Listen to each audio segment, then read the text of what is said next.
ਬਿਸਮਿल्लाहिर्रहमानिर्रहीम अस्सलाम वालेकुम ਵੀਵਰਸ। ਅੱਜ ਮੈਂ ਤੁਹਾਡੇ ਨਾਲ ਇੱਕ ਰੈਸਿਪੀ ਸ਼ੇਅਰ ਕਰਨ ਲੱਗੀ ਹਾਂ। ਰੈਸਿਪੀ ਵੀ ਨਹੀਂ, ਇਹਨੂੰ ਤੁਸੀਂ ਇੱਕ ਰੈਮੇਡੀ ਕਹਿ ਸਕਦੇ ਹੋ, ਯਾਨੀ ਕਿ ਇੱਕ ਟੋਟਕਾ ਜਿਹੜਾ ਅਸੀਂ ਬਣਾਵਾਂਗੇ ਨਜ਼ਲੇ ਜ਼ੁਕਾਮ ਤੇ ਖਾਂਸੀ ਲਈ। ਤੇ ਮੈਂ ਐਂਡ ਤੇ ਤੁਹਾਨੂੰ ਦੱਸਾਂਗੀ ਕਿ ਟੋਟਕਾ ਮੈਂ ਦੇਖਿਆ ਕਿੱਥੋਂ, ਤੇ ਬਾਕੀ ਮਸਲੇ ਮਸਾਇਲ ਵੀ ਮੈਂ ਤੁਹਾਨੂੰ ਬਾਅਦ ਚ ਦੱਸਣੀ ਆ। ਤੇ ਰੈਸਿਪੀ ਸ਼ੁਰੂ ਕਰਨੀ ਆ। 1/4 ਕੱਪ ਯਾਨੀ ਕਿ 1 ਕੱਪ ਦਾ ਚੌਥਾ ਹਿੱਸਾ ਤੁਸੀਂ ਸ਼ਹਿਦ ਲੈ ਲਓ। ਤੁਸੀਂ ਇਸ ਰੈਸਿਪੀ ਨੂੰ ਡਬਲ ਕਰ ਸਕਦੇ ਹੋ, कम भी कर सकते हो, लेकिन बेहतरीन रेसिपी हैगी जे, बहुत मज़ेदार भी खान च भी और वैसे भी बहुत अदे फायदे ने। एक बड़ा चम्मच इसके अंदर डालांगे असी लेमन जूस, फ्रैश लीमू दा रस, और उस तो बाद अद्धी चम्मच हल्दी शामिल कर दियो, और अद्धी चम्मच तो थोड़ी जी कम तुसी इहदे अंदर डालना है दार चीनी का पाउडर यानी कि सिनेमन पाउडर। ਉਸ ਤੋਂ ਬਾਅਦ ਇਹਦੇ ਵਿੱਚ ਅਸੀਂ ਡਾਲਾਂਗੇ ਫਰੈਸ਼ ਕੁਟਿਆ ਹੋਇਆ ਅਦਰਕ ਤੁਸੀਂ ਫਰੈਸ਼ ਹੀ ਸ਼ਾਮਿਲ ਕਰਨਾ, ਔਰ ਜਿੰਨਾ ਬਰੀਕ ਕ੍ਰਸ਼ ਕਰ ਸਕਦੇ ਹੋ ਤੁਸੀਂ ਇਹਨੂੰ ਕਰਨਾ ਹੈ। ਇੱਕ ਛੋਟਾ ਚਮਚ ਅਸੀਂ ਇਹਦੇ ਅੰਦਰ ਡਾਲ ਦਿੱਤਾ ਹੈ ਅਦਰਕ ਦਾ। ਸਭ ਨੂੰ ਅੱਛੇ ਤਰੀਕੇ ਨਾਲ ਮਿਕਸ ਕਰਾਂਗੇ ਤੇ ਉਸ ਤੋਂ ਬਾਅਦ ਅਸੀਂ ਇਹਦੇ ਬਣਾਵਾਂਗੇ ਟੀ ਬੌਮ, ਯਾਨੀ ਕਿ ਇਹ ਰੈਸਿਪੀ ਜਿਸ ਨਾਮ ਤੋਂ ਮੈਂ ਦੇਖੀ ਸੀ, ਇਹ ਇੱਕ ਅੰਗਰੇਜ਼ਾਂ ਦਾ ਚੈਨਲ ਸੀ ਜਿਸ ਤੋਂ ਮੈਂ ਦੇਖੀ।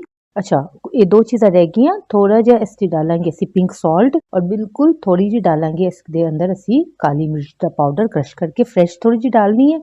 मैं तुहानू दस्सिया कि यह रेसिपी मैं देखी अंग्रेज़ों के चैनल ते, ठीक है। उन्होंने इस तरीके नाल बनाने तो बाद मोल्ड लैके ते उस दे विच उन्होंने इहनू कहा जी सैट कर दिओ, फ्रीज कर दिओ 2-3 घंटियां लई, ते जरूरत पे ते तुसी फिर एक निकालो इसके अंदर टी बॉम ते तुसी उहनू कैवी दी तरह इस्तेमाल करो।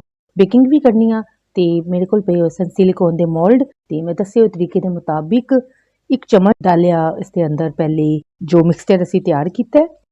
ਇੱਕ ਚਮਚ ਹੀ ਉਹਨਾਂ ਨੇ ਕਿਹਾ ਸੀ। ਤੇ ਉਸ ਤੋਂ ਬਾਅਦ ਇਸ ਦੇ ਅੰਦਰ ਅਸੀਂ ਡਾਲਾਂਗੇ ਸਬਜ਼ ਚਾय ਦੀ ਪੱਤੀ, ਜੋ ਅਮੂਮਨ ਅਸੀਂ ਕੈਵੇ ਲਈ ਵੀ ਇਸਤੇਮਾਲ ਕਰਨੇ ਆ। ਤੁਸੀਂ ਟੀ ਬੈਗ ਵਾਲੀ ਵੀ ਲੈ ਸਕਦੇ ਹੋ, ਔਰ ਤੁਸੀਂ ਖੁੱਲੀ ਪੱਤੀ ਵੀ ਇਸਤੇਮਾਲ ਕਰ ਸਕਦੇ ਹੋ। ग्रीन टी लीव्स थोड़े थोड़े बिल्कुल।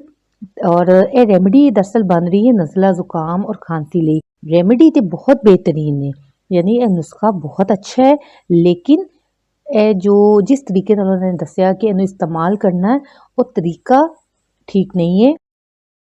ਅੱਛਾ, ਉਸ ਤੋਂ ਬਾਅਦ ਪੱਤੇ ਡਾਲਣ ਤੋਂ ਬਾਅਦ ਦੁਬਾਰਾ ਅਸੀਂ ਇਹਨੂੰ ਕਵਰ ਕਰ ਦਿਆਂਗੇ, ਯਾਨੀ ਕਿ ਇਹ 2 ਛੋਟੇ ਚਮਚ ਦੇ ਕਰੀਬ ਇੱਕ ਮੋਲ ਦੇ ਅੰਦਰ ਗਿਆ, ਔਰ ਸਾਡੇ ਟੀ ਬੋਮ ਜੋ ਨਾ 2 ਛੋਟੇ ਚਮਚ ਜਿਹੜੀ ਵੀ ਅਸੀਂ ਰੈਸਪੀ ਸ਼ਹਿਦ ਵਾਲੀ ਤਿਆਰ ਕੀਤੀ ਹੈ ਉਸ ਦੇ ਨਾਲ ਬਣ ਕੇ ਤਿਆਰ ਹੋਣਗੇ।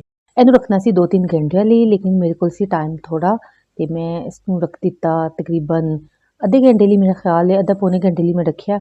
ਤੇ ਜਿਸ ਟਾਈਮ ਮੈਨੂੰ ਨਿਕਾਲਿਆ ਤੇ ਤੁਹਾਨੂੰ ਦਿਖਾਣੀ ਸੀ ਵੀਡੀਓ ਫਾਈਨਲ ਸ਼ੂਟ ਕਰਕੇ, ਤੇ ਮੈਂ ਇਸ ਲਈ ਮੈਂ ਕਿਹਾ ਮੈਂ ਦੱਸ ਵੀ ਦਿਆਂਗੀ ਕਿ ਵੀ ਮੇਰੇ ਕੋਲ ਹਾਲੇ 2-3 ਘੰਟੇ ਦਾ ਟਾਈਮ ਮਜ਼ੀਦ ਵੇਟ ਕਰਨ ਦਾ ਨਹੀਂ ਸੀ। ਗਲਾ ਮੇਰਾ ਬਹੁਤ ਖਰਾਬ ਸੀ ਤੇ ਮੈਂ ਦੇਖਣਾ ਚਾਹ ਰਹੀ ਸਾਂ ਕਿ ਇਹਦੇ ਰਿਜ਼ਲਟ ਕੈਸੇ ਨੇ।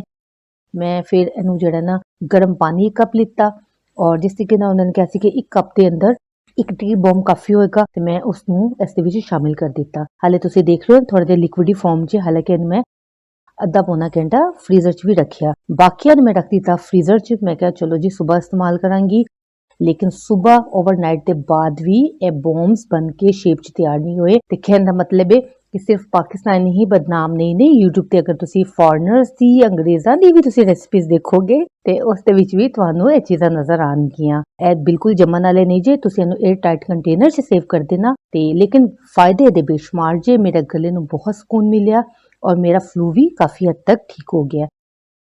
मिलांगे इंशाल्लाह किसी और रेसिपी दे नाल, तब तक अल्लाह हाफिज।